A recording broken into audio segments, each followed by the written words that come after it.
Всем привет, меня зовут Кокраш, и сегодня я выступаю в качестве независимого хип-хоп эксперта. Тема сегодняшнего нашего разговора – почему нужно слушать современный рэп. Наверняка многие заметили, что нынешние олдскулеры отрицают творчество популярных, либо только набирающих популярность рэп-артистов, таких как Скриптонит, Оксимирон, Фараон, Яникс, ну и, конечно же, артистов лейбла Black Star. Под олдскулерами я подразумеваю людей, которые росли на альбомах и сборниках нулевых годов 21 века. Bad Balance, Каста, Многоточие, Смоки Мо, Крэк, Гуф, Баста. Тех, которые делали более или менее классический звук. Головы ценителей подобного материала привыкли качаться под ритм в среднем от 80 до 90 BPM, а современный рэп звучит на скорости примерно от 55 до 75 ударов в минуту. Рэперы 90-х недоумевают, как можно качаться под такую музыку? Она то ли медленная, то ли быстрая. А вместо сэмплов какие-то непонятные синтетические инструменты. Если копнуть глубже, то можно понять, что так было и раньше. Фанатов группы Рабы Лампы, либо сборников от Pavian Records не всегда устраивало творчество Децела, либо начинающего Тимати. В свою очередь, рэперам 90-х не всегда было понятно творчество рэперов 80-х. Имею в виду ранние треки Bad B, Мальчишника, первой российской советской группы DMJ. Я не буду вас травить. Хочу пояснить за такие понятия, как old school и new school. Сегодня у руля Дрейк, Виз Халифа. Их называют новой школой. Тупака и Бигги считают old school. То время, когда они занимались музыкой, считается золотой эрой хип-хопа. И 2000-е, то есть нулевые, время, в которое мы занимаемся рэпом сейчас, они относят к новой школе. Я с ними не согласен. Old school и new school – это размытые понятия. Вряд ли Тупак и Бигги позиционировали себя представителями золотой эры.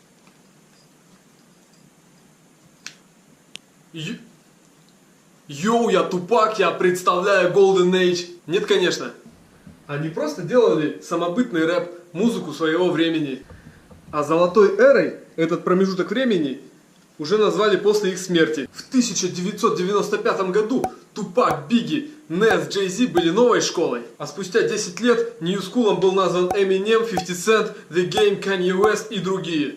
Говорю, пройдет еще 10 лет, появятся новые рэп-звезды, и сегодняшняя школота в лице А$АП Роки и Виз Халифа станут почетными ветеранами хип-хоп движения, уважаемыми олдскулерами. И я подозреваю, что восьмидесятники, отцы-основатели рэп-движения, в свое время ворчали как на G-фанк, так и на гэнгстер-рэп. Что за диджей-премьер? Почему он так странно режет сэмплы? Как под такую музыку можно танцевать по плокинг? Или электрик буги? Вполне может быть такое, что в 70-х фанаты фанка, зажигающие под песни Джеймс Брауна, не сразу признали такие имена, как Kool Herc, Grandmaster Flash, Afrika Bambaataa. Какой-нибудь чернокожий американец мог спокойно обругать скретч или возмутиться. Зачем эти диджеи берут бит из одной песни, бас из другой, саксофон из третьей? Все это равняют по тональности и включают у нас на дискотеках. Так что old school, new school понятия относительные. Сегодняшний новичок уже завтра может быть отнесен к старой школе. Спокойно. Разница поколений. Наши деды не понимали музыку наших отцов. Наши родители не понимают рэп. Ну, потому что в их молодости рэпа не было и в помине. Это рэпчик. А сейчас мы, 25-летние, 35-летние пацаны, не соглашаемся принимать то, что слушает 15-летняя молодежь. Потому что рэп в нашем понимании это «буду погибать молодым, буду погибать». Cash room, everything around me, cream, get money, dollar bill, yeah. Моя игра, она мне принадлежит и таким же. А сейчас нам предлагают слушать «Адел цепь на цепь, тверк, пчелки». I know when, then hotline bling.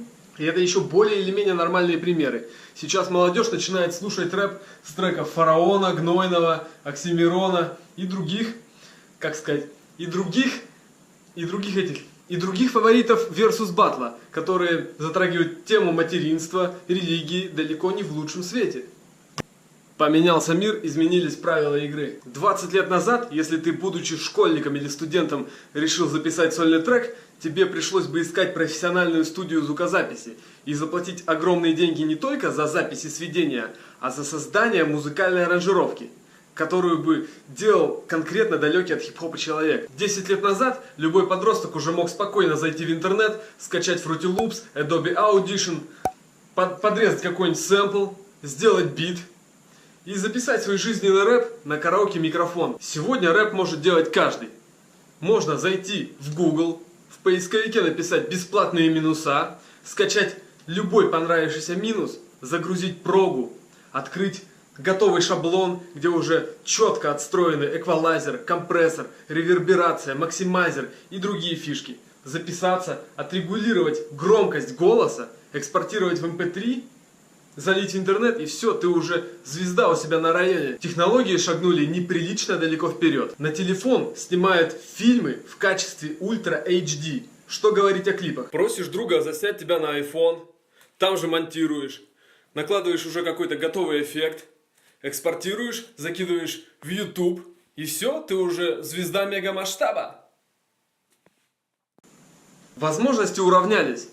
Один вкладывает миллионы, и его никто не смотрит. Другой прилагает минимум усилий и хайпует не по-детски. На фоне нереально огромного количества новых артистов теряются старожилы жанра. Артисты моего поколения перестают быть актуальными в рэп-кругах. Я-то, понятно, всегда буду слушать эти треки, но молодежь их просто не знает. Я считаю, что виноват не только слушатель.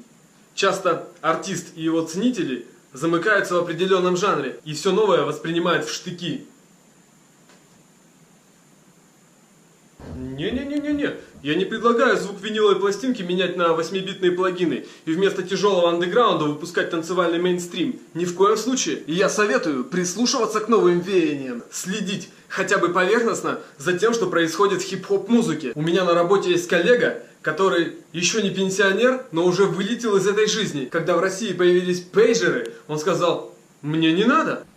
Когда появилась сотовая связь, он сказал: «Зачем мне этот телефон?» По сей день у него нет мобильного устройства, нет аккаунта в соцсетях, да он даже не умеет включать компьютер. А люди, которые гораздо старше этого человека, активно пользуются интернетом. Так что я советую не заморачиваться с олдскулом и ньюскулом, продолжать слушать то, к чему лежит душа, развиваться, расширять горизонты, знакомиться с новой современной музыкой и подписываться на канал Никиты Кокраша. Всем пиз!